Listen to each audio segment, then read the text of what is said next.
And in order to have a pretty green lawn in the middle of the summertime in the desert, it's going to take a bunch of water. But you have a solution. You can have a pretty green lawn all year round and not have to lift a finger, not have to mow it, rake it, reseed it, water it, do all those things. And that is with a synthetic grass. Is that the right way to say it? I say turf, I say all sorts of different things, but is it synthetic grass? Is that? Synthetic grass, some people call it artificial turf as well. So both are correct. And it's a really great option. So we're seeing that every square foot of natural grass is taking about 55 gallons of water per year to water. So you can imagine about if you had a 1,000 square foot lawn, it's going to take about 55,000 gallons to water that throughout the year. And that's a huge savings on your water bill. Also for our state who's needing to conserve water now.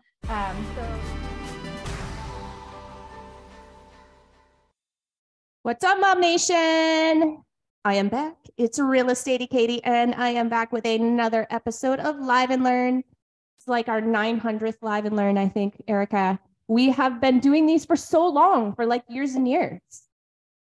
It's amazing. I love watching them, and I really do learn so much every time. Good. I am so glad. And I love that I have you back. It's been a long time since you've been on a Live and Learn with us. So thank you so much for being back with us. Our very favorite landscaper of the group, Erika Romero with Top Notch. Maybe I could Top Notch Landscaping. How's it going, Erika? Doing really good. Thank you for having me. Of course. I am excited to talk with you today because this is a conversation that I've been having more and more with my real estate clients.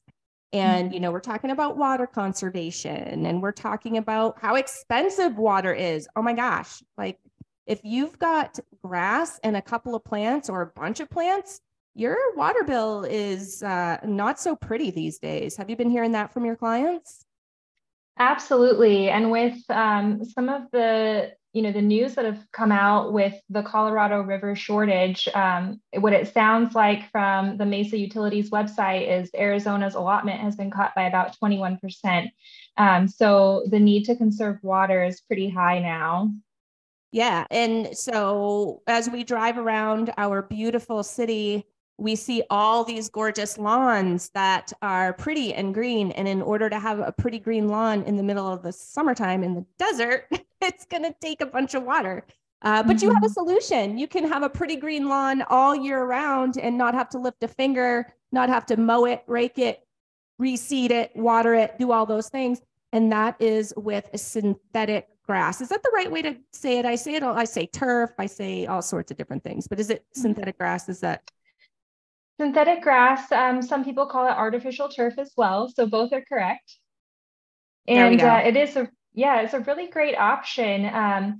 So we're seeing that every square foot of natural grass is taking about 55 gallons of water per year to water. So you can imagine about if you had a 1,000 square foot lawn, it's going to take about 55,000 gallons to water that throughout the year. And that's a huge savings on your water bill. Also for our state who's needing to conserve water now. So it's a really great option. And aren't there, and you can clarify this, I've kind of heard it through the grapevine. I've had a couple of my clients that I've talked with about this. But is it depending on the city? There are certain rebates and things that you can get if you were to transition from real grass to the synthetic. Is that right? Right. So every city is handling that a little bit differently. There is an application process. So what you'd want to do is go to your city's utility website and look into in the water section, they're going to have instructions for you if they offer rebates, what the rebates are and what the qualifications are. So it looks like every city has different criteria. Most are wanting you to submit your application about 30 days in advance, at least 30 days in advance. You can do it even sooner than that of your timing of your project. So it looks like they're having a pretty quick turnaround with their applications with either accepting or denying them. It looks like most are around 10 days to 2 weeks. And they'll let you know if you're approved for the rebate and what that rebate would be after you complete the project. At that point, you submit your paid invoice, and that's when you receive your rebate. Awesome. And so what does that look like for somebody who's, who's not done it before? They want to transition from, using a bunch of water in their yard to limiting that amount of water that they're using. What does that process kind of look like? What should people be concerned about? And what, if you can even do this, I know every job is different, but is there like a rule of thumb on typical cost?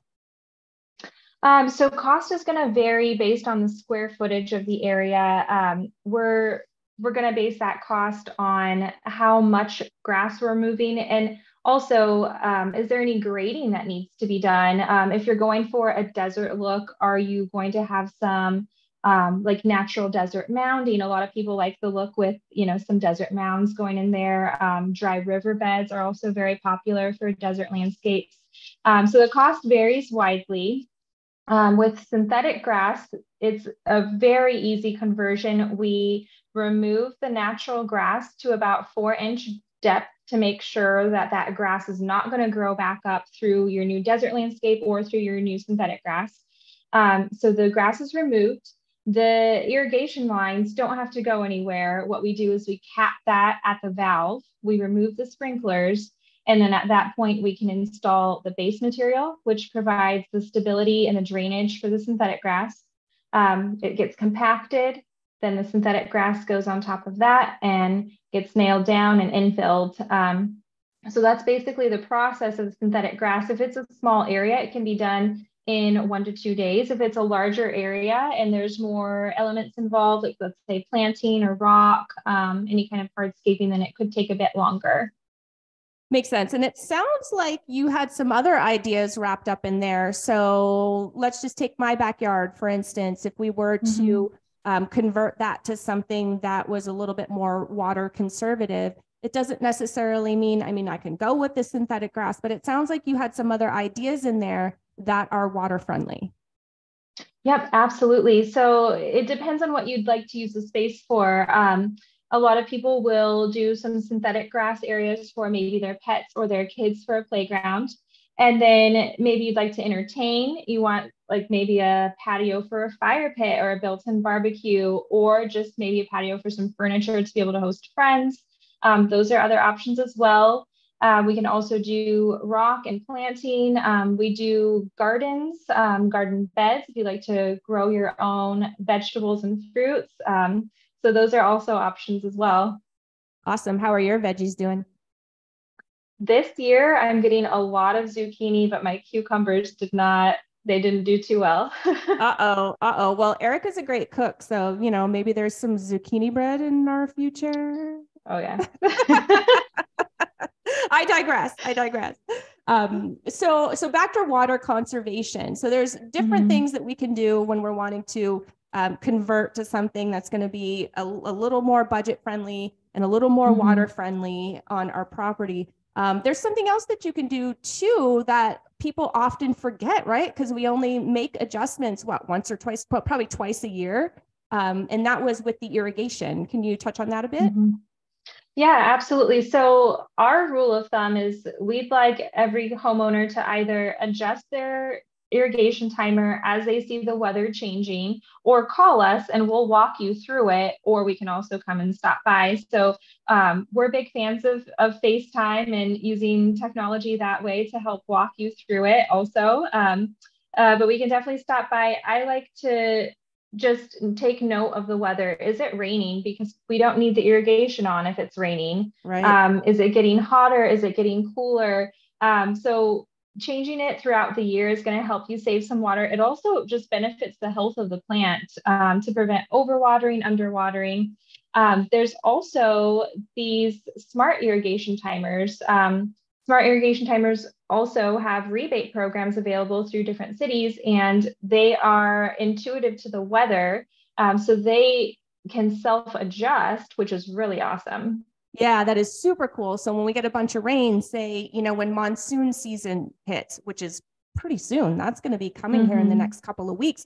you know how we can get massive downpours. Well, we don't need to see our sprinklers running during that storm, right? I mean, how many times have you been driving around through the city and you actually see people's sprinklers on during rain? We don't need that, guys. We need to conserve. So I totally agree. And based on your recommendation, your company's recommendation, we actually got one of those systems recently. So thank you for recommending that. And thank you for your FaceTime assistance in getting that. Absolutely. As you know, we are not green thumbs over at my house, so we kind of struggle. So appreciate you always being there. You had said something about, being concerned about the health of your plants. And let's switch over from water conservation over to just daily care and maintenance. There is, and I never knew this, like you always think, okay, when your kiddo is sick, you don't want to bring them around other kiddos because there's going to be, some cross-contamination there. I didn't realize it's the same with plants. Whoa. Absolutely. So if we're using a trimmer on a plant that has possibly a pest or some sort of disease, take that trimmer and go trim another plant. We are spreading that pest or disease to the next plant. So if you see certain neighborhoods or just areas of your property where plants are just in succession getting sick or not looking so great, that is something to look into.